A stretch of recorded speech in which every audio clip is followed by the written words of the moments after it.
Any idea how to turn this on? I mean, I don't push the buttons, but maybe I push them.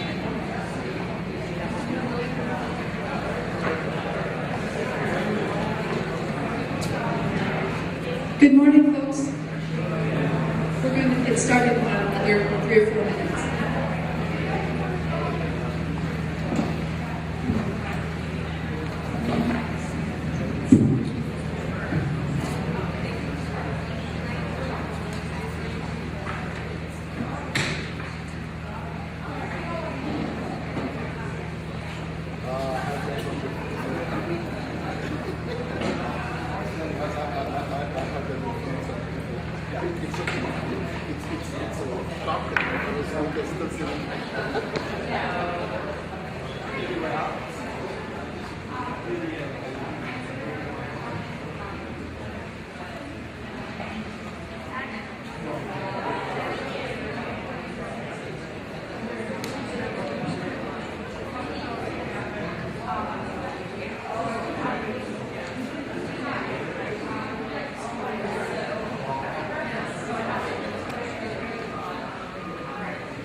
Good morning, everyone. My name is Chuck Bell.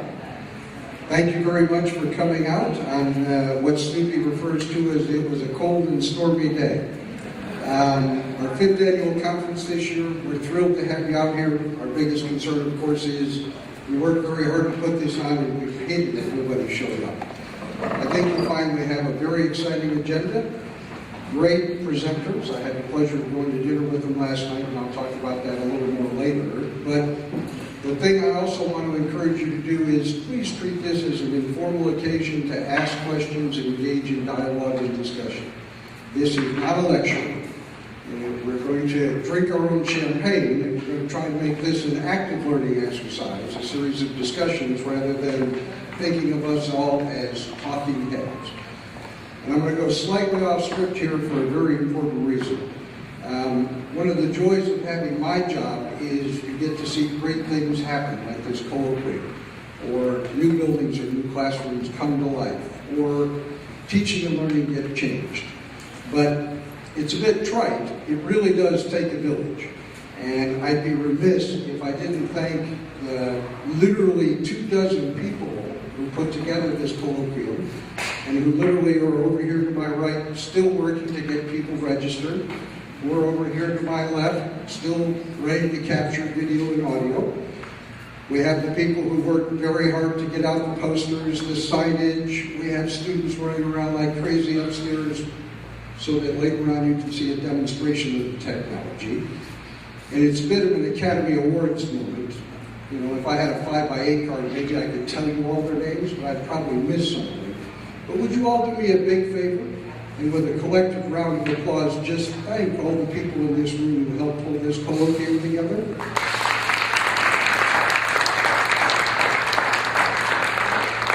And to my staff and my extended family and the students who probably can't hear me upstairs, a big thank you as well.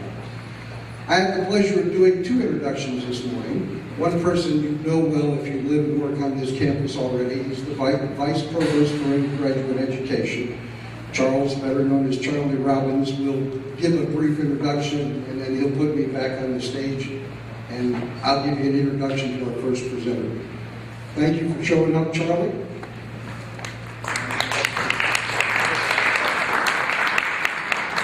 Good morning.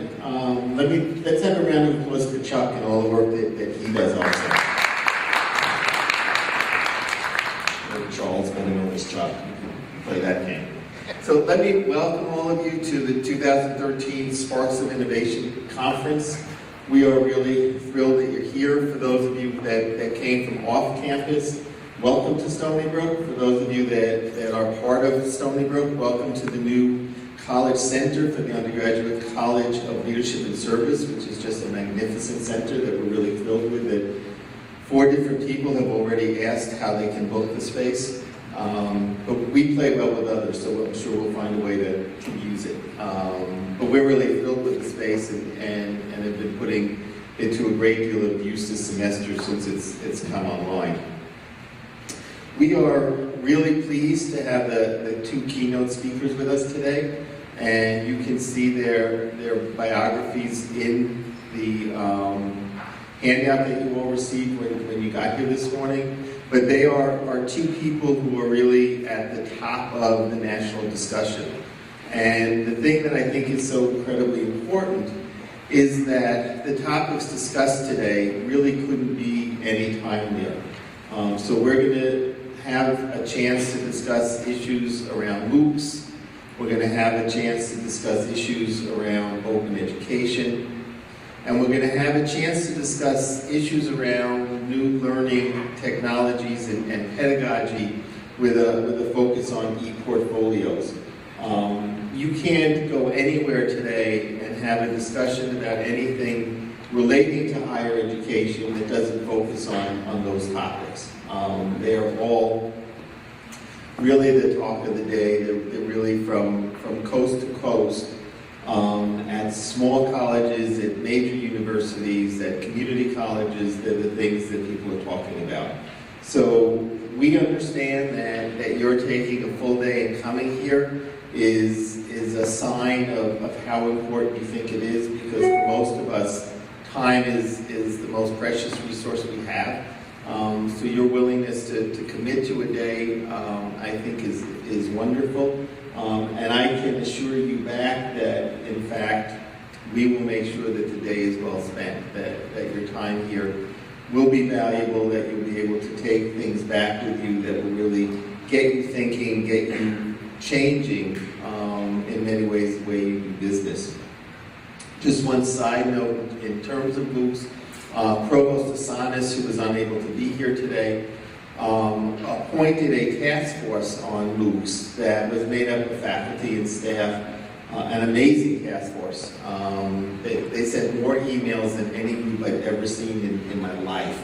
But they worked really diligently for a 2-month period and came up with a report for the provost and president to really lay a future direction for our university and what our university's involvement in MOOCs will be. So, as I said, this is something that is critically important, whether it's MOOCs or the new SUNY Open movement by the Board of Trustees, that this is the direction we're moving in, so we need to figure out how to get it right.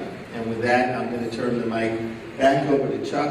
I also wanted to just thank everybody who worked on today's conference. It's an amazing group of people in our Teaching Learning Technology Center, and I thank all of them, and I'll be back. I have to go to a Middle States accreditation meeting because we're in the middle of that at this point, but I will be back a little later on this morning. So thank you all, and have a great conference.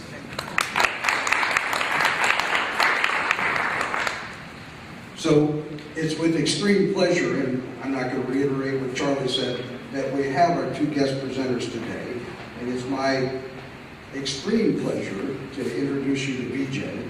And I'm not going to, in some sense, cover what's already printed out in front of you, but let me hit some of the highlights.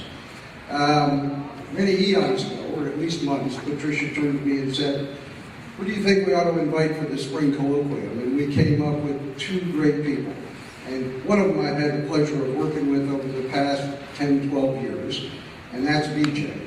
And you can see that, clearly he has the academic credentials, and clearly he's been at institutions large and small. He's been in this business a long time, and I want to emphasize that, quite frankly, aptly last night at dinner, Vijay doesn't describe himself necessarily as a technologist. The word he uses for himself in many cases is a futurist. And there's an important distinction there in the sense that, unlike me, he's not necessarily that guy plugging in the wires in the background, which is an important set of work. But the thing you'll find amazing and engaging about Vijay is he's the person that asks the hard, difficult, and right question about how we're doing in the teaching and learning business. He's the person that is willing to have any discussion to improve our practice. He's the person that has been thinking long and hard and leading lively discussions. He's been in this business a long time. He's been working on the open portion of this business for at least 6 or 7 years now. Obviously published a book which had lots of opinions from lots of parts of the field, been practically involved. He is, in fact, what Edgar Schoen once described as a reflective practitioner. He actually does the work of teaching and learning and thinks about how to do teaching and learning better. And I can't think of any better set of capable hands to put you in this morning for the early address. And I'll let Tracy's introduction stand for itself in a little while, but I think, as Charlie mentioned, these are two great topic areas. I want you to do me one favor. Vijay and I go back a long time. Don't let him off easy. Whatever you do, don't let him off easy. Ask him nothing but hard, pointed questions about where we're going and what he thinks, because he actually does want to have a dialogue with you, and we welcome that dialogue. Thank you, Vijay.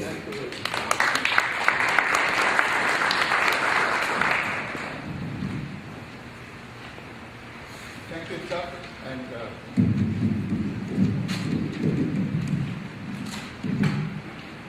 this is Stony. Thanks. Good morning.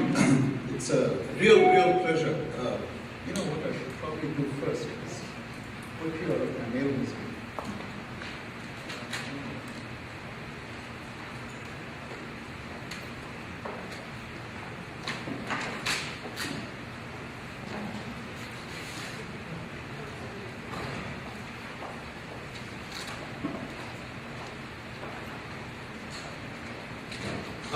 So good morning.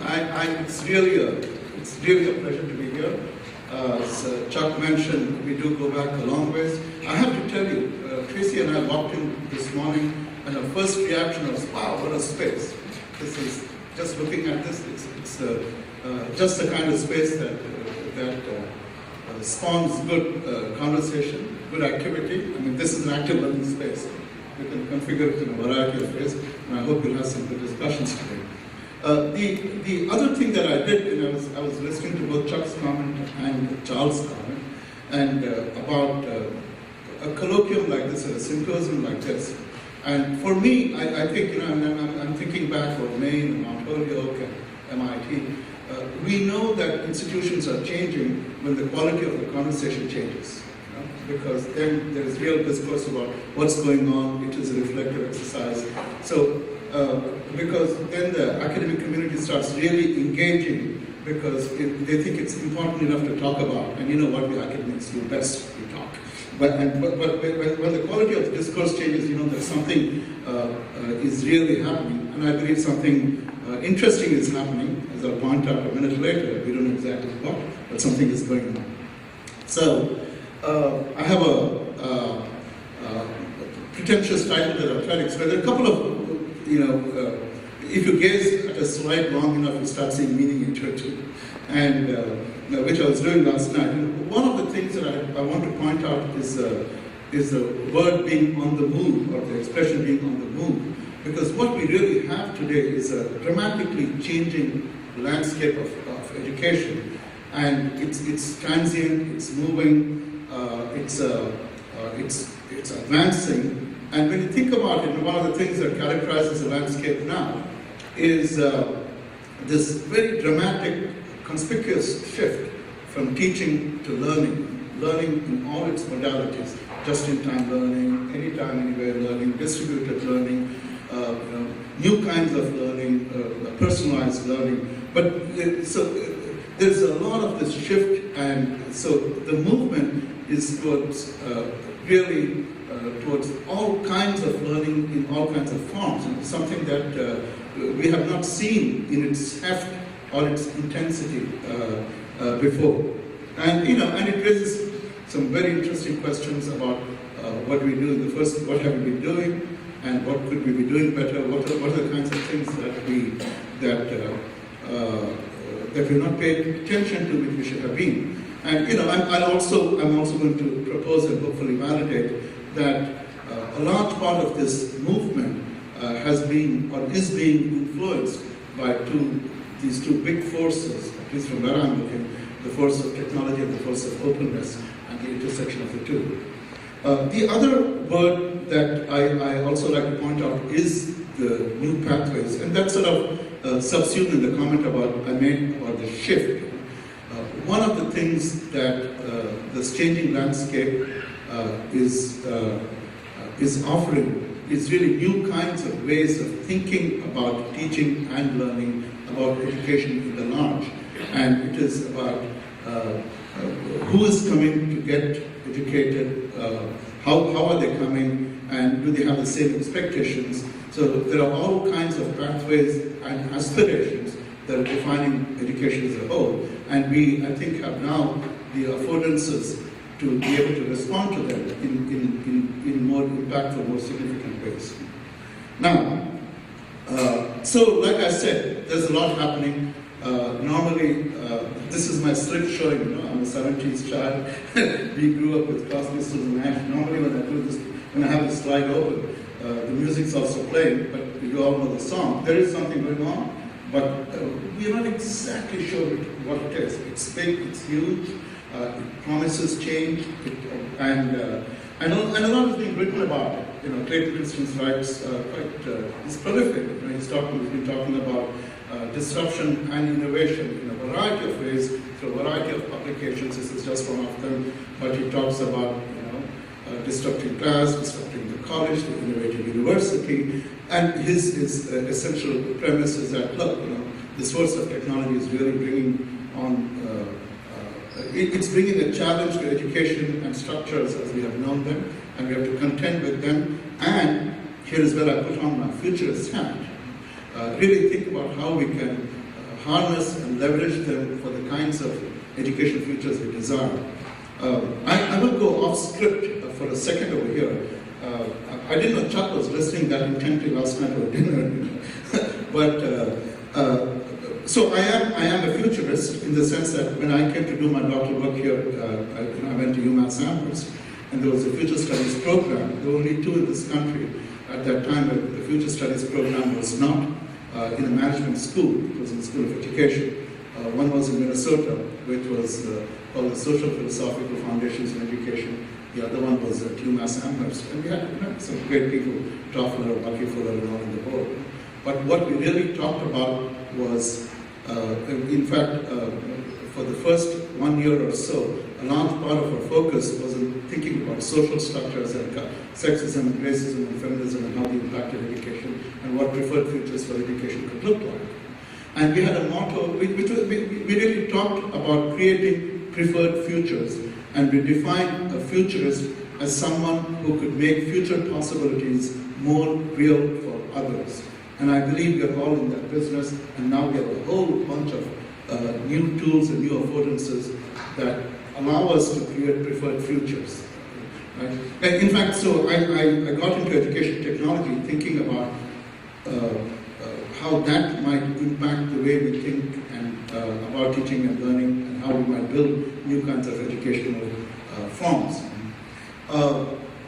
So there's and the other publication is a little bit of shameless self-promotion over there. This was the book that Chuck was referring to, but this was, I've been about 5 years now. And yesterday Tracy and I were talking, my colleague whom she knows very well, Tori Yoshi, was at the Carnegie Foundation. And at that time, all these open education initiatives were sprouting. Previously, MIT had launched OpenCourseWare, Rice had connections, there was the Open Learning Initiative at Carnegie Mellon, Open University already existed in all its big, size. And there were all kinds of things, schools, colleges, and open initiatives of different sizes, driven by different agendas that were sprouting. And we said, look, it's really important to understand this phenomenon as educators, as education planners, so that we can think about how they can collectively make a difference. So the book at that time started pointing to, so we collected, through the support of the Carnegie Foundation for the Advancement of Teaching and Learning, we collected the leaders, the people who are leading these initiatives for 2 days and said, let's talk about, in a meeting like this.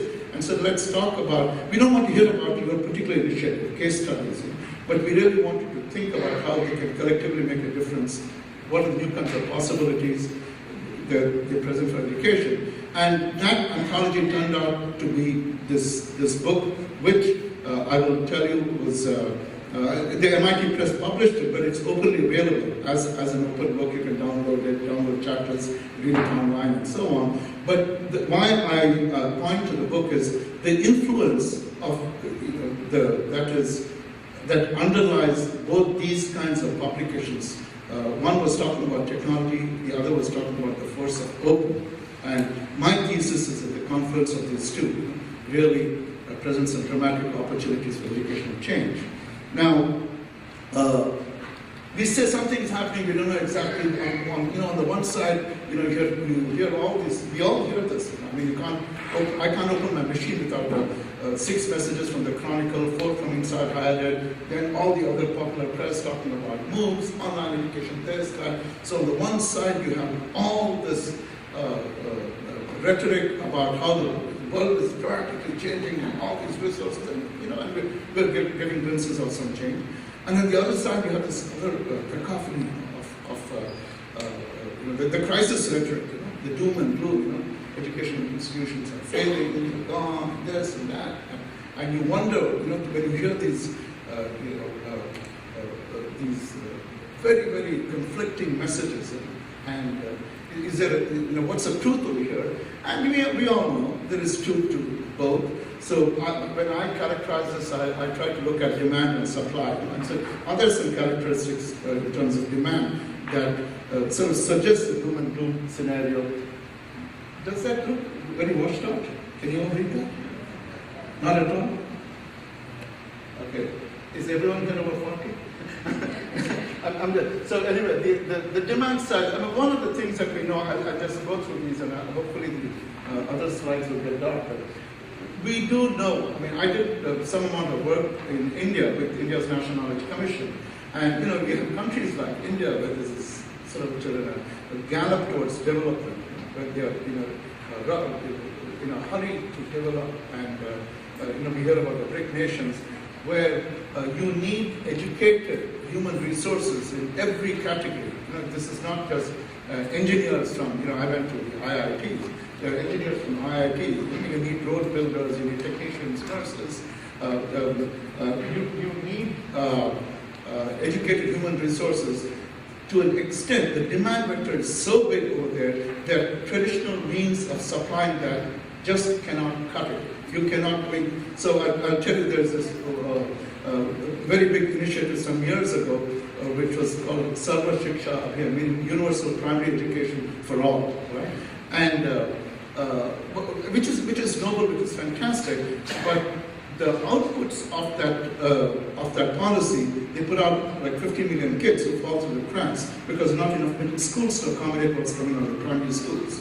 So if you start looking at the pipeline, you need to build educational institutions, or you need to provide learning opportunities at an unprecedented scale, the kind that our traditional modalities of delivering that just cannot cut it. You can't build a school a day, a week, in order to meet that kind of demand. So there's demand, there's a worldwide demand for well-educated workers. There is something that we know quite intimately in this country, which is about the unaffordable cost of education. Much has been written. I work with a few next generation learning challenge projects, which have actually tried to address this, where, for instance, there's this wonderful project of Kaleidoscope, where a group, 7 community colleges have gotten together, they create open education resources, they share, they don't provide textbooks, they've actually brought down the cost of access to education. But cost is the cost of education, the cost of providing quality education is really, really high, and that's a factor. And then there's one aspect which really comes about very, very strongly, which is we are dealing, last night at dinner we were talking about our children, their generation. We are dealing with a whole new generation of learners, and I'm not just talking about the young folks who are coming in, the digital natives, if you will. The young folks are coming in. There are all kinds of folks who want to upgrade their skills, and this is quite evident in the MOOCs or in the large online courses. The people who are coming in suddenly you have such a width, such a diversity of people who want to experience learning for different kinds of reasons, for knowledge upgrades, to get that school certificate that they always wanted but not able to get because they went off, to the army or to work or whatever. So you have all a diversity of learners, a kind of diversity that we cannot meet unless we have very, very agile systems of configuring and delivering educational opportunities. And that's on the demand side. On the supply side, like I said, there are these two big forces that I talk about, and they're high-level aggregations. One is technology, and the other is open education. Now, what I'd like you to do is really, when I talk about technology, and I'd like you with me to think about both these terms very, very generously. Technology as hardware, software, the technical architecture, the applications, the policies that go with it. Similarly, when you think about open, I'd like you to think very generously, not just about open content, and I'll describe this, but open software, enabling resources, policy things like Creative Commons, so that so when you think about open, think about that envelope of things that are open, that enable openness, that imply openness, and that's really very important, because when I talk about the forces of change. By the way, the list that you see over here, mobile computing, cloud computing, data visualization, semantic web, game-based learning, MOOCs, that list actually is from the Horizon report. The New Media Consortium puts out this report every year about technologies that will impact education over different time horizons, 1 year, 2 years, 4 years. I actually serve on that group. And that list is the 2012 list of technologies that will impact education significantly over 2 to 4 years. But there are other technologies, and I'm going to show you some examples of those from the MIT context. And similarly with openness, what I want to do in the rest of the presentation, is to validate the statements about open technology with some activities that we're engaging largely at MIT. I will apologize in advance. For this talk, I just picked some things from the MIT context. Also, largely, they'll be very science and engineering focused.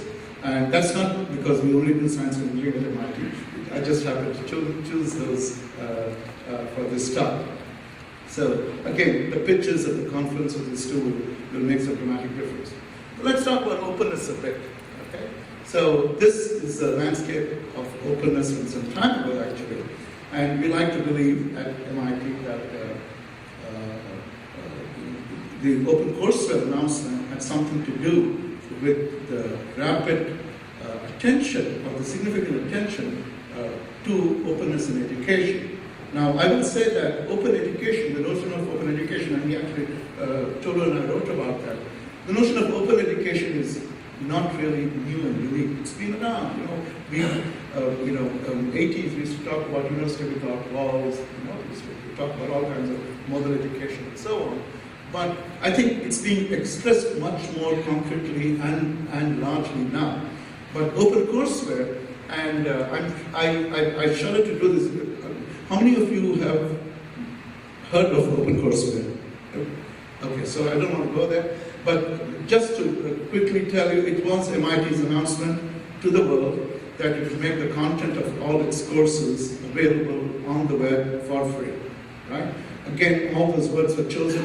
The OpenCourseWare page always had a byline there which said, MIT OpenCourseWare is not an MIT education. It said it's a window to MIT education.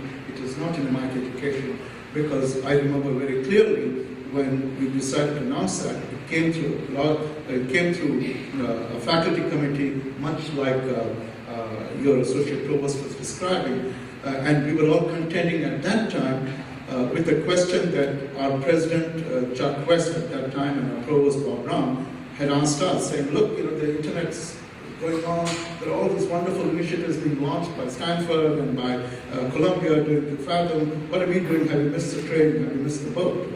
and we talked about saying, how do we respond? And there was a lot of discussion, a lot of discourse on campus. And we said, look, in order for us to think about what opportunities the internet presents, we really have to think very, very carefully about what our educational value proposition is. What's the quality of excellence of MIT?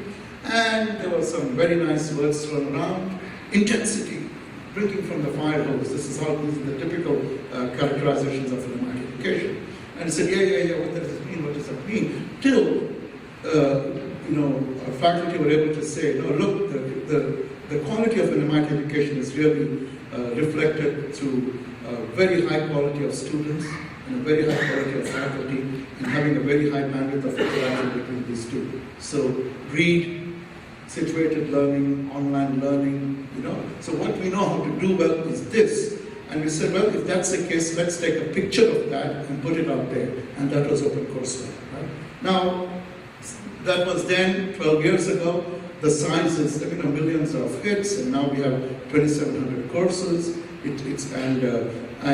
But that's a good news. But that's not the open movement. What followed really characterizes the open movement, education movement. The fact that there are upwards of 250 institutions in the OpenCourseWare consortium.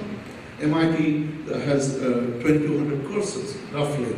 The OpenCourseWare consortium is 13,000 courses. So if you start looking at the map over there to the consortium, that's the open education movement. The fact that there are so many courses, so much content from different institutions that's being made available, and which is really significant. I mean, even when you look at OpenCourseWare, they say, so many courses, so many assessments, so many video clips, and start looking at the asset size.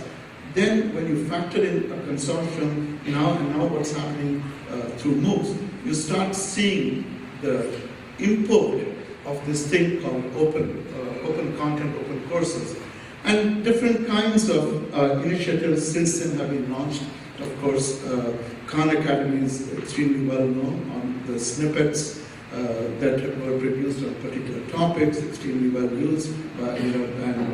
Sal Khan talks about it a lot, his motivation, how he really wanted to get across to his cousins and to others. And so different kinds of resources started to become very widely available on different topics. Some of them are course-sized, some of them are more topical, more modular.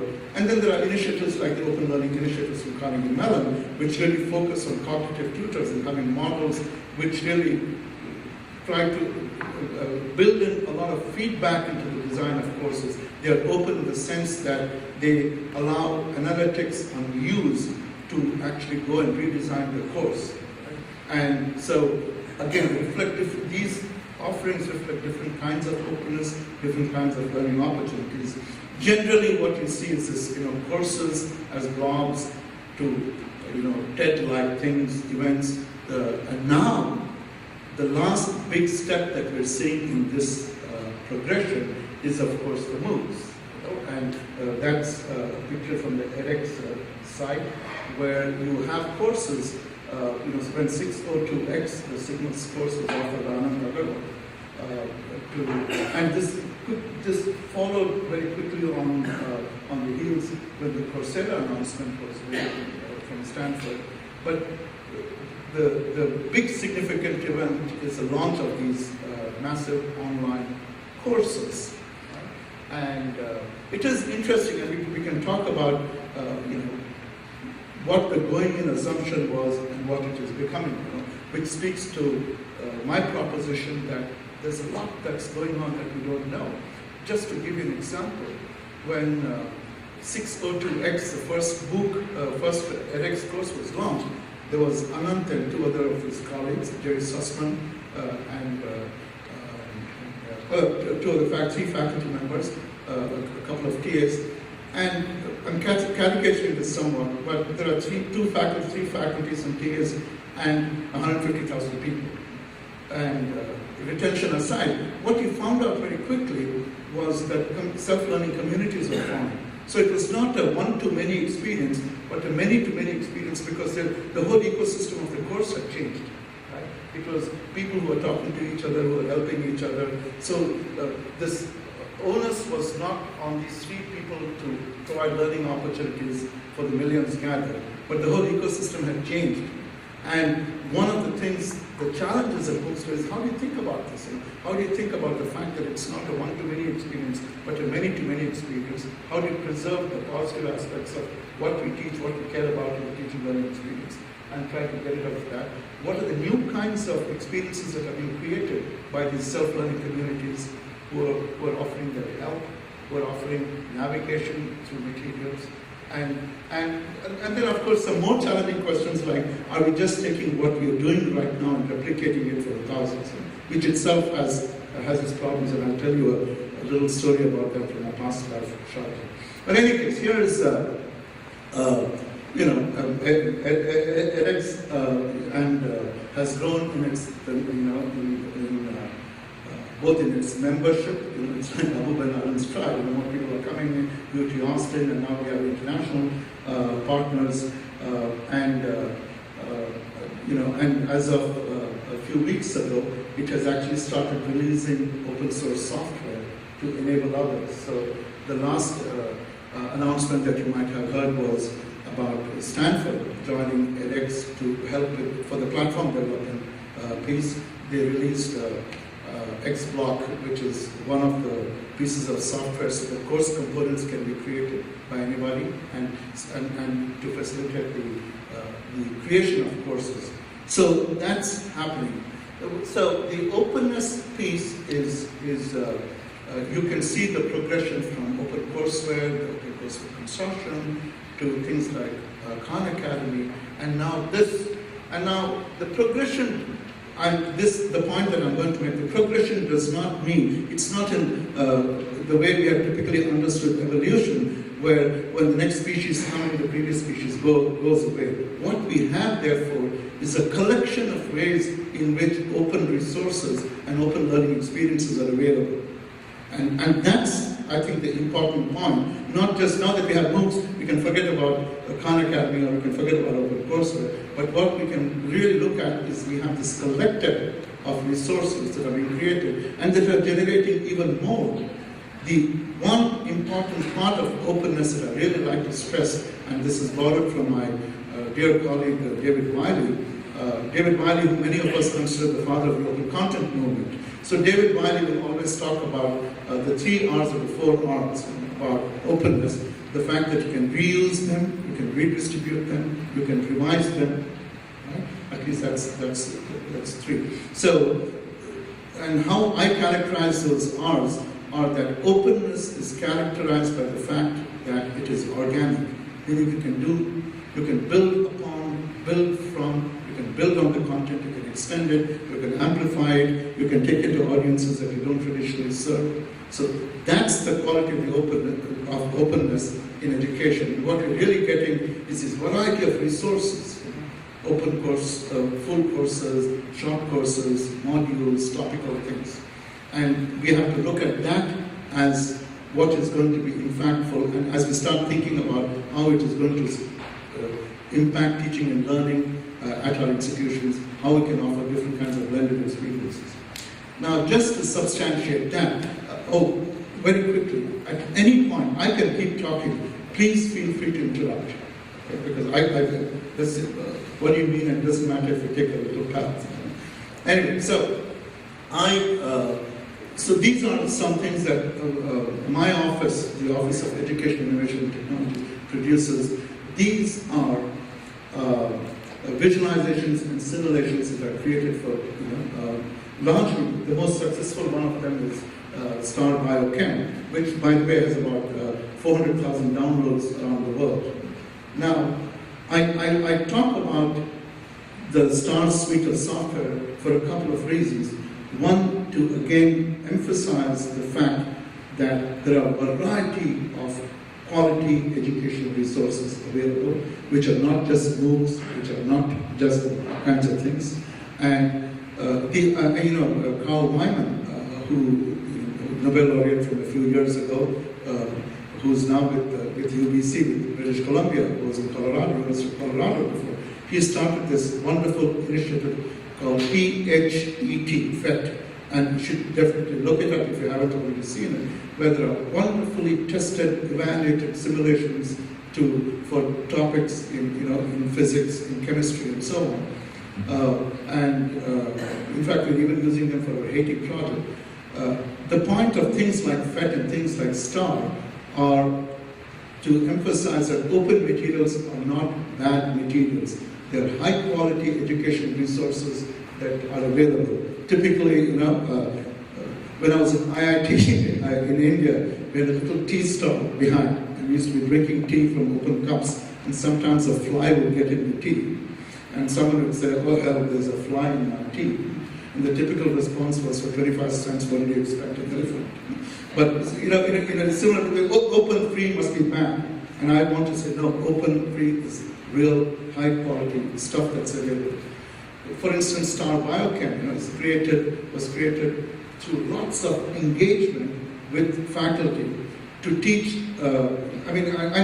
These are interactive learning experiences. For instance, a student can go grab a DNA molecule, rotate it, reach into Cornell's open protein database, make comparisons. These are first-year biology students. In fact, I'll let Lourdes, my colleague, can tell that story for a second. Give you a chance to. Star BioChem user interface visually represents protein structural information based on the 4 levels of protein structure.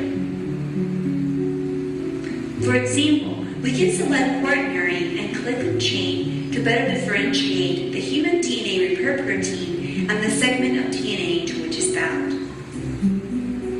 All helices, sheets, and coils within this protein can be visually represented by clicking on all ribbons within the secondary window. To visualize only one of these structures, one can click on track selection and the particular structure of interest.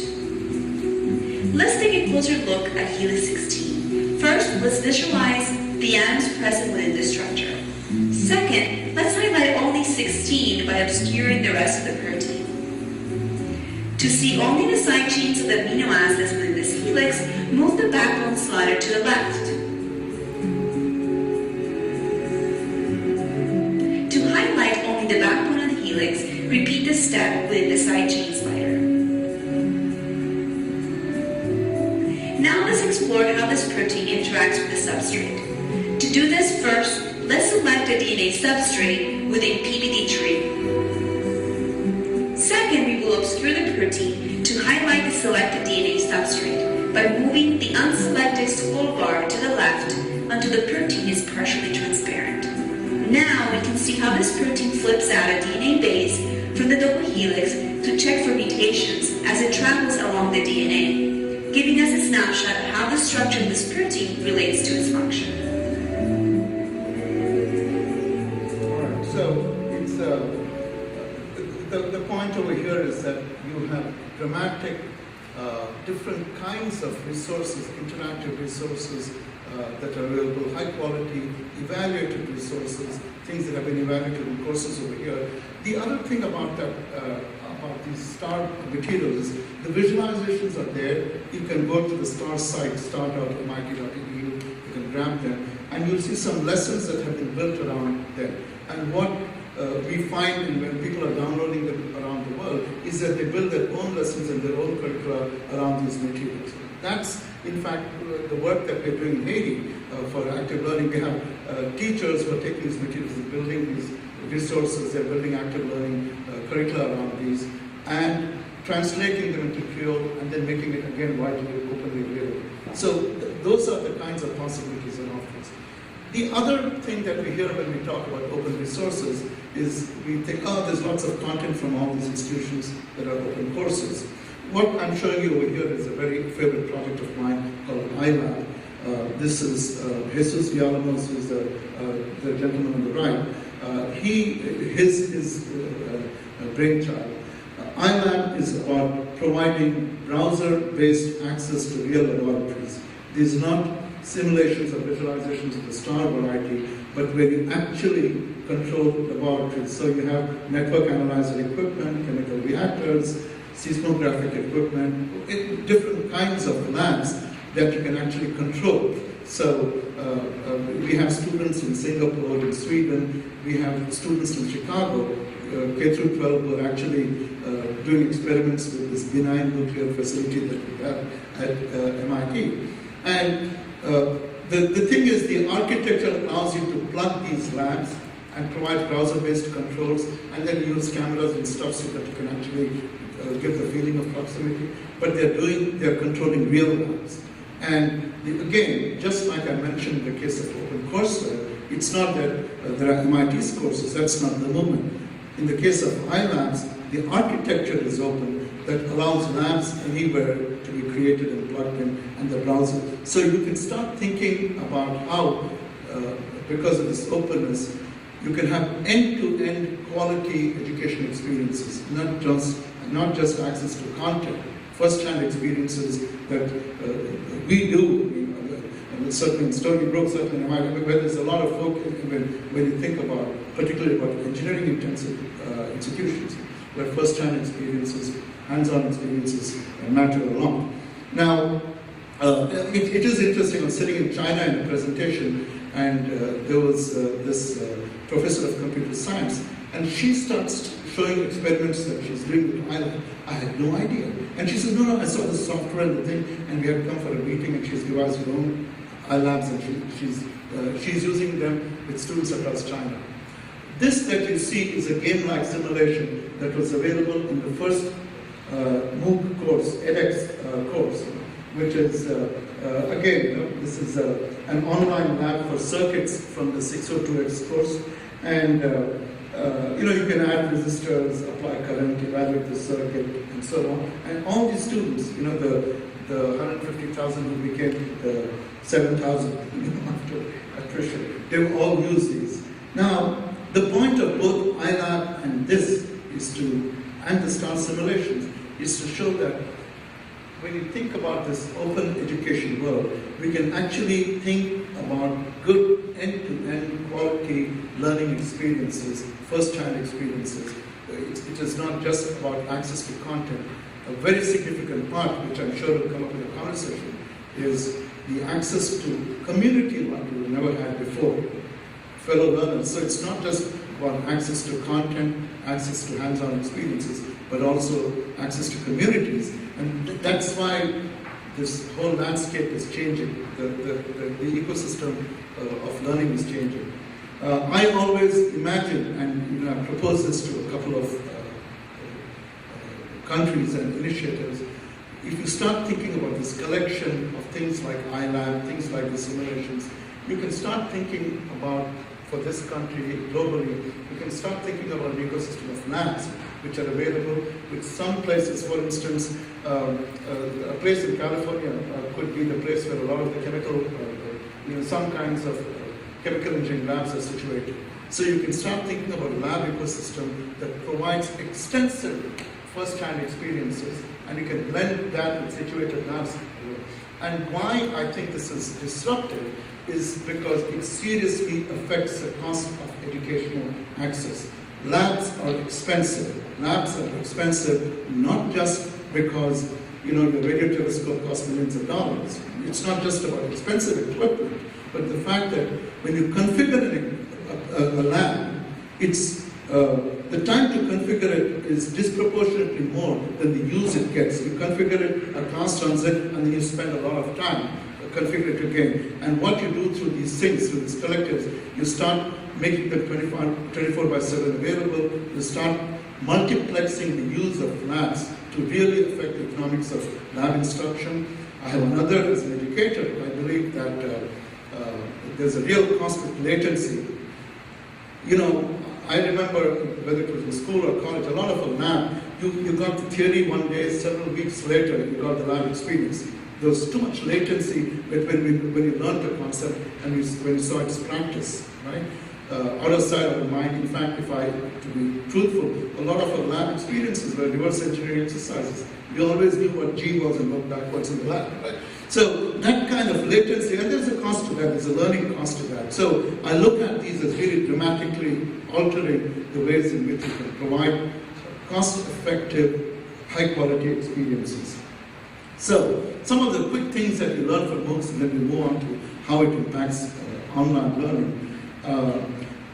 One of the things, we've been collecting a lot of data. One of the things that is so remarkable about the online MOOC explosion is suddenly we are getting, and we will be able to get lots and lots of data to understand what the hell is going on, and to understand how people are learning in communities, how are they accessing resources, and it goes all the way from clickstream analysis to actually understand, looking at data to understand what kind of engagement is there between students.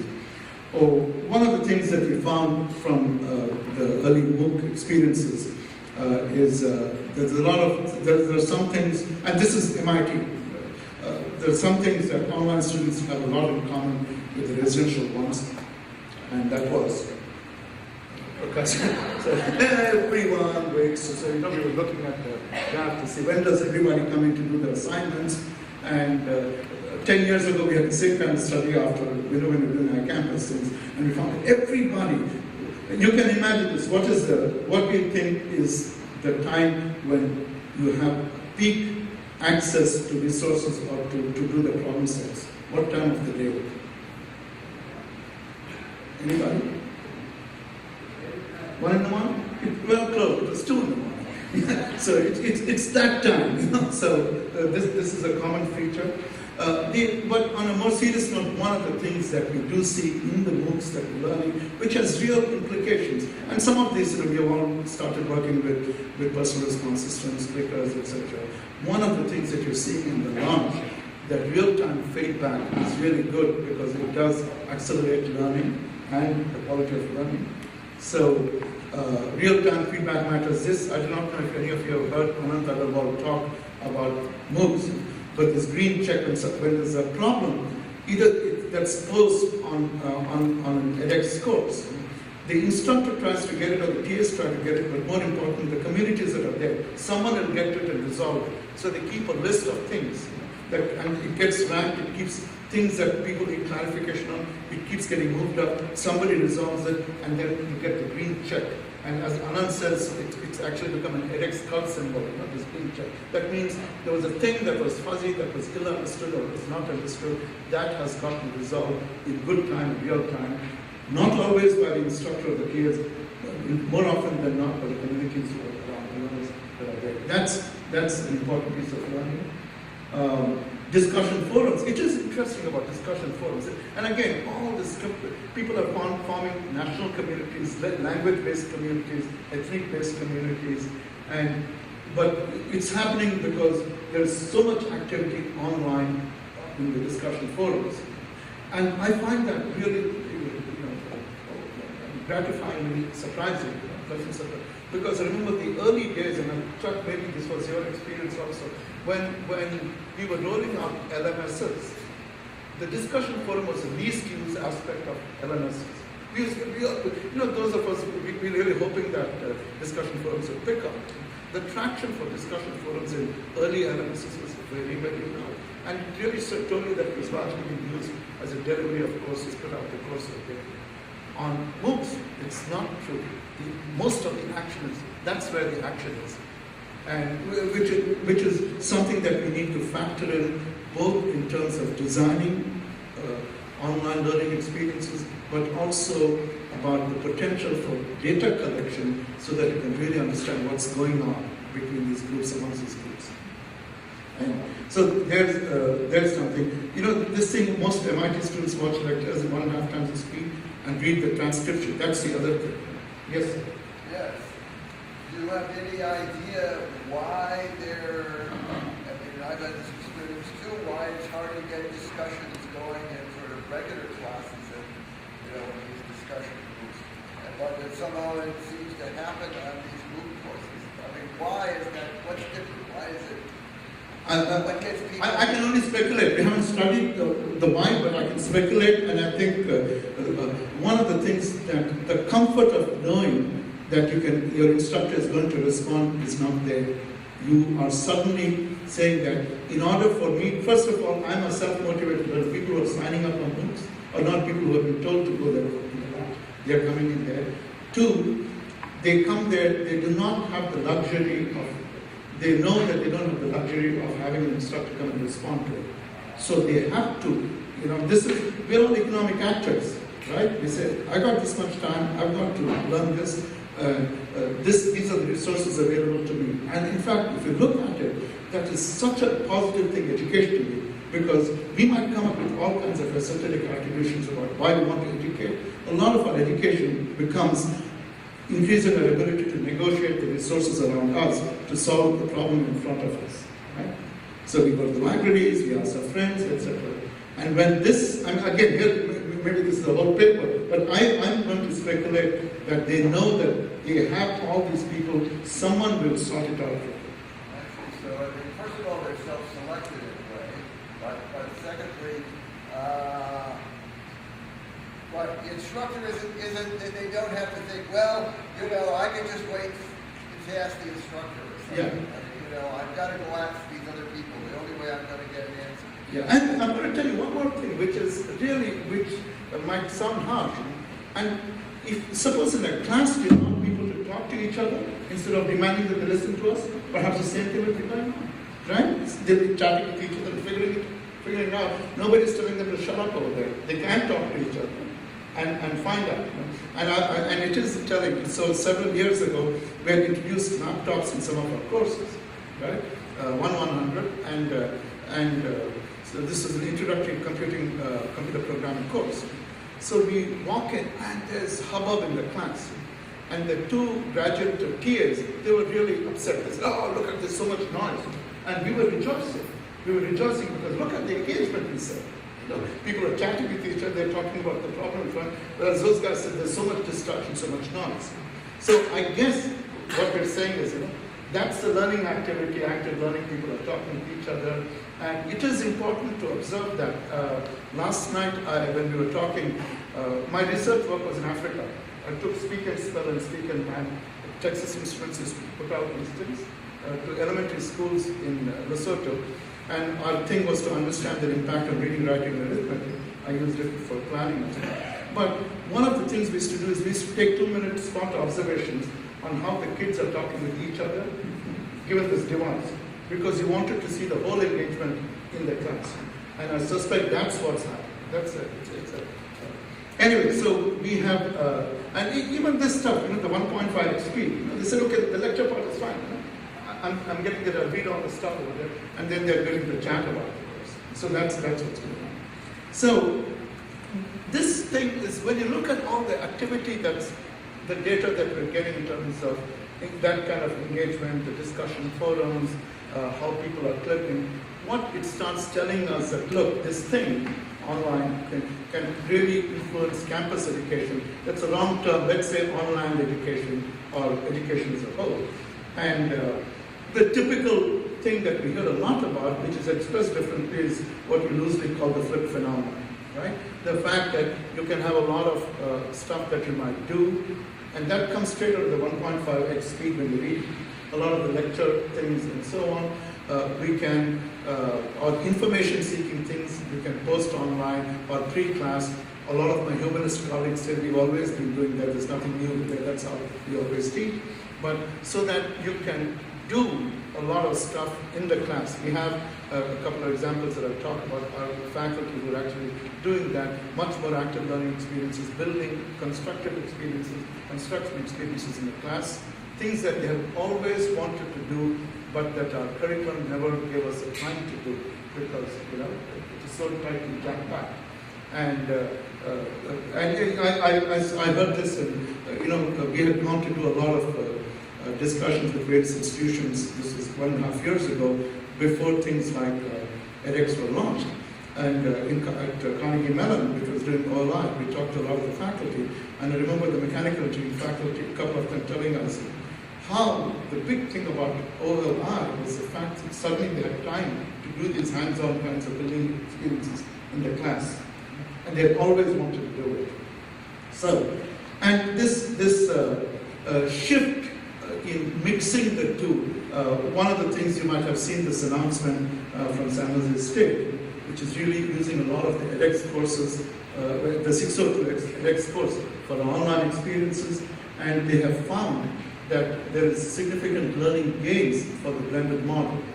Right? In terms for a set of learning outcomes, how using edX, the online edX courses and combining them with facilitative exercises online is really leading to some serious learning gain, which is where we are at. We have started at MIT this notion of MIT X. Now, whenever you hear about edX, edX is a platform, the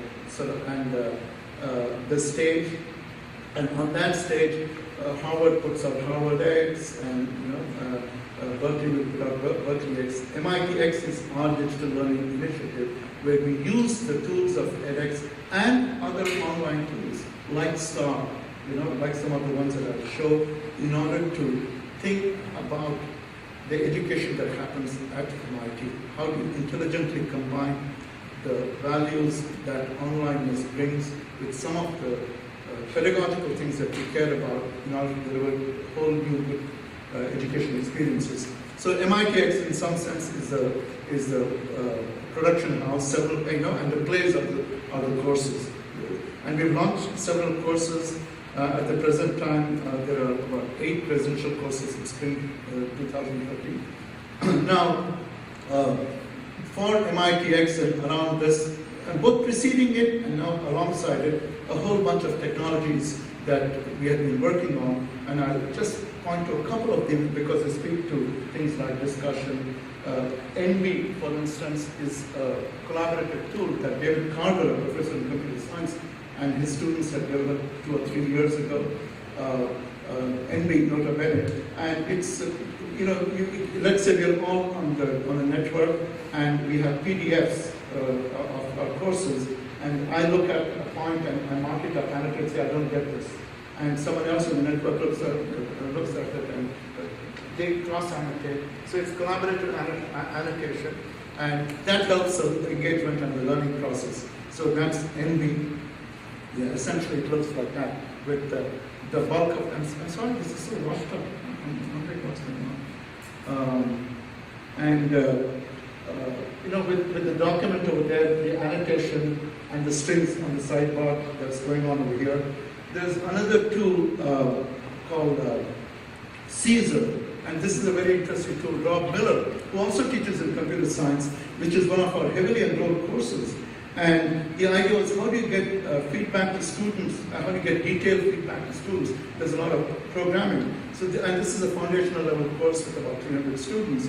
So where students write lots of code. So the solution was to chop it up into segments and farm it out to the students to do the testing and evaluation. So he created software to facilitate that kind of thing, where it's actually crowdsourcing the assessment and evaluation of things, the coding evaluation.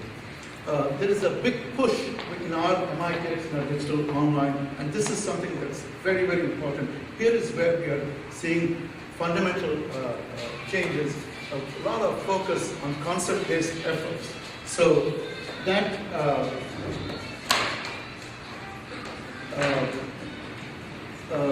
cross-links is a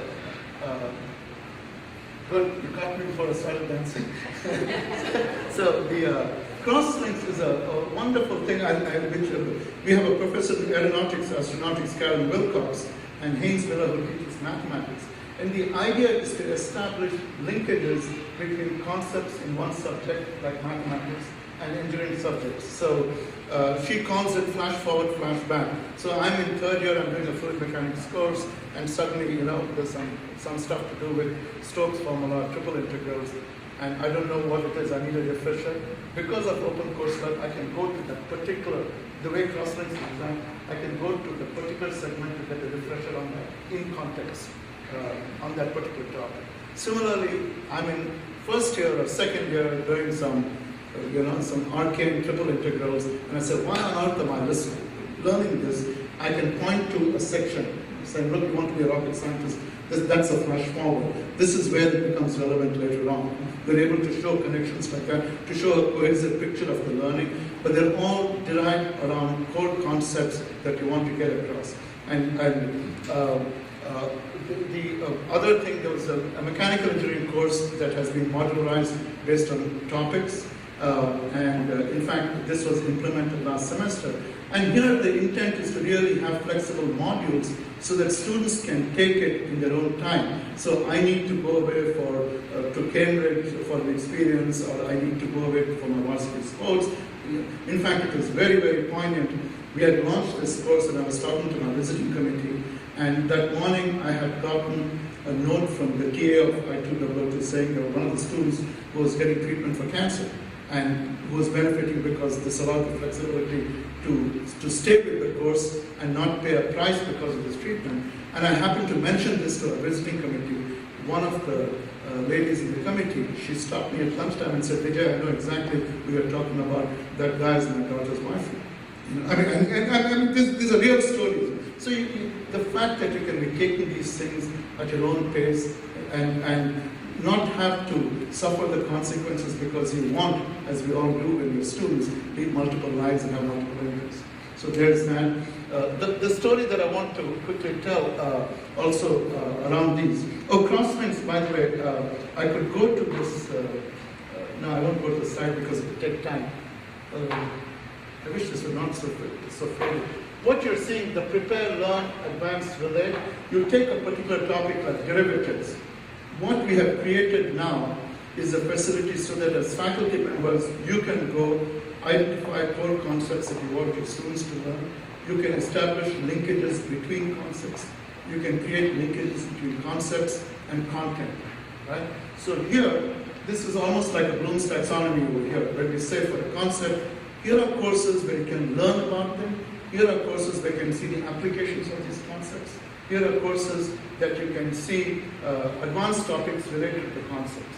So this we are beginning to do for all our courses, and it also requires that people work with each other to identify core concepts.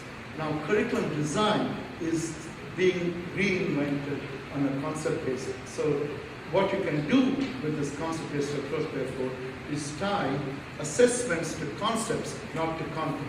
You can turn learning outcomes to concepts, not to content. For your students, and they go on a wiki-like environment, they create these linkages, they see a cohesive picture of their learning across these courses. So that's one thing. The one other concept-based application I will give, because there is a chemist, there was a chemist amongst us, but one of the courses that we had, that we tried to do, the chemistry bridge project, is try to identify concepts which travel across courses. So you might have the concept of buffers, and so, but a student who's taking an introductory chemistry course might be taking it because they're on a pre-med track, or they might be taking it because they want to be a chemical engineering student. So around these concepts, we have different kinds of video-based things, examples that might be relevant to biology or to pre-med students, examples that might be more lab-focused. So you can build a variety of learning experiences for different kinds of learners around these concepts. The premise is, if they grasp the concepts well for whatever they're doing, then there'll be more efficacy in downstream courses, because understanding these concepts affects how they perform in their courses downstream. What it takes is for a bunch of faculty to get together and say, these are core concepts, and then we start building assets on this. So that's a chemistry bridge project. Technically, what we have done is to create an architecture, technical architecture, and we call it the MIT Core Concept Catalog, so that these linkages, once they are created, they don't live and die within a course. You can always have a faculty member say, look, these are core concepts, and it stays on the web page in a course. What we want to do is when applications, new applications come up, technical applications, we want them to know that these linkages already exist and be able to leverage. So I guess I hope I've been able to give you some sense of the possibilities over here. The big news over here when we think about open is, again, going back to our learning pathways, and is that there is really abundance, and we start thinking about the transformative opportunities. And the abundance is not just in terms of static content, but I call them actionable resources, because you can actually do stuff with it. You can modify your curriculum, you can modify, but the abundance also speaks to being able to get lots of data around, and so that we can understand better how learning is taking place. There's opportunities for customization, there's opportunities for localization. We can take materials in those different ways. There are blended how we mix online, like I said, intelligently combine the affordances of online with what we believe. There's a very big movement afoot right now when DBE is a discipline-based education research, and this was through the fence, where they really looked at how does good learning happen in discipline-based areas, for STEM education, for instance. And there's a wonderful report. Susan Singer, who is NSF's director for undergraduate education, she has summarized this report. I really urge you people to look at it, because it raises it's called DBER, discipline-based education research. And they'll point to active learning, how biology learning, chemistry learning, lots of practices. But there's a very big agenda right now saying we've learned a lot about good learning practices in the disciplines. How are we going to bring them to play when we design online experiences, because it's such a big thing? In parallel, there is a lot that we don't know about online education that we're beginning to observe, such as self-learning communities, etc. How are we going to bring that into discipline-based education research? This is something, Tracy, you being a scholarship of teaching and learning, the kinds of questions that it might raise. So again, there's a lot of research questions now, how place-based learning can be effective and so on. And what we have done, this is the last thing I would say, is at MIT, we have launched a series of task forces over the last 6 months. Actually, I go to all of them, and which is recognizing that we really have to seriously think about what this phenomenon means for education in the whole. So we have task forces on future of graduate education, implications for spaces, for online labs, hands-on experiences, concepts and learning pathways, assessment. How do you think about assessment differently?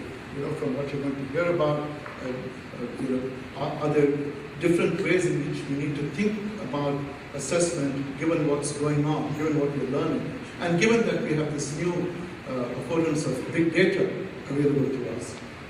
And what these are feeding into, last week, what was announced at MIT are these 3 very large working groups, because the message is very clear from our president, from our faculty, that we really need to think about rethinking MIT education in all its richness, how we deliver education, how we think about courses, maybe, and which even raises questions like, is a 4-year engineering program necessary? How do you think about modularity?